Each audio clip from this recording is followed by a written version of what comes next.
Coming soon to a supermarket car park near you. This is the new Citroen C4 Picasso. Citroen makes more people carriers than anybody else. So you'd better get used to that face, and fast.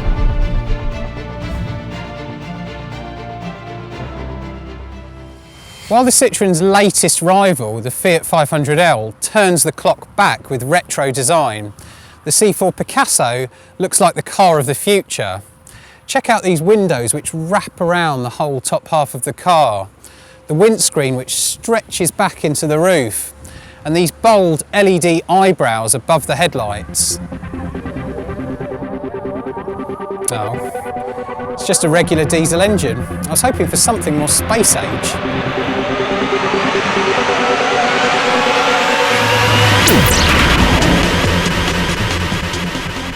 If you do need to cross several galaxies, it might take you a while in this EHDI diesel.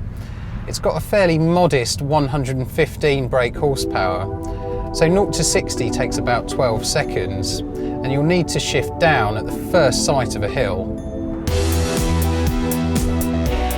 Fuel economy is where the Picasso excels. Citroen claims more than 70 miles per gallon, and CO2 emissions of 105 grams per kilometre mean annual car tax costs less than half a tank of fuel. We don't take claimed figures for granted though.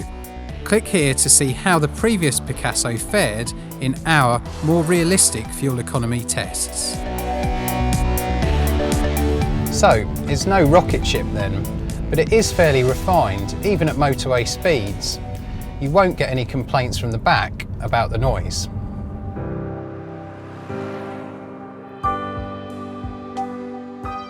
In fact, you won't get any complaints full stop. The C4 Picasso is perfect for passengers. There are 3 proper seats in the back, so if you've just had triplets, you could fit 3 child car seats side by side. All 3 seats slide forward, giving up to 630 litres of luggage space according to Citroën, or nearly 3 times that if you fold the seats flat.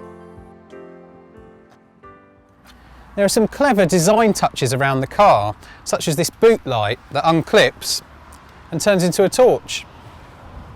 There's some pretty radical design in here too. The dashboard's split into 2 screens. This upper one displays all your driving info, like your speedometer, fuel gauge and sat-nav directions. And you can even change the wallpaper, like on your PC at home.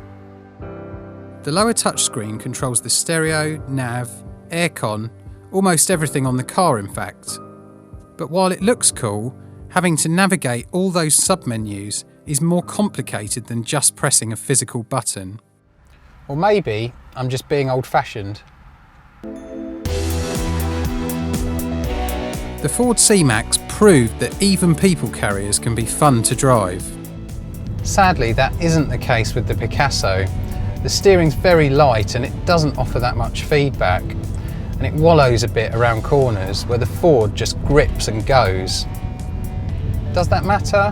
Not really. This is a car built for comfort, not speed, and its soft suspension copes with potholes and bumps very well.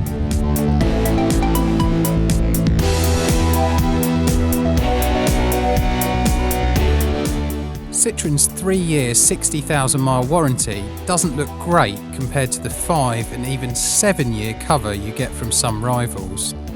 Click the link to find out how Citroen was rated for reliability in the latest Which Car survey. So, the C4 Picasso fits its brief very well. It's a good carrier of people. Okay, so it isn't as exciting to drive as it is to look at, but that won't be a deal breaker for most buyers. Plus, you could never call it boring, and in a sector full of bland boxes on wheels, that counts for a lot. Read our first drive of the Citroen C4 Picasso, or read full lab test reviews for the Ford C-Max and Toyota Verso.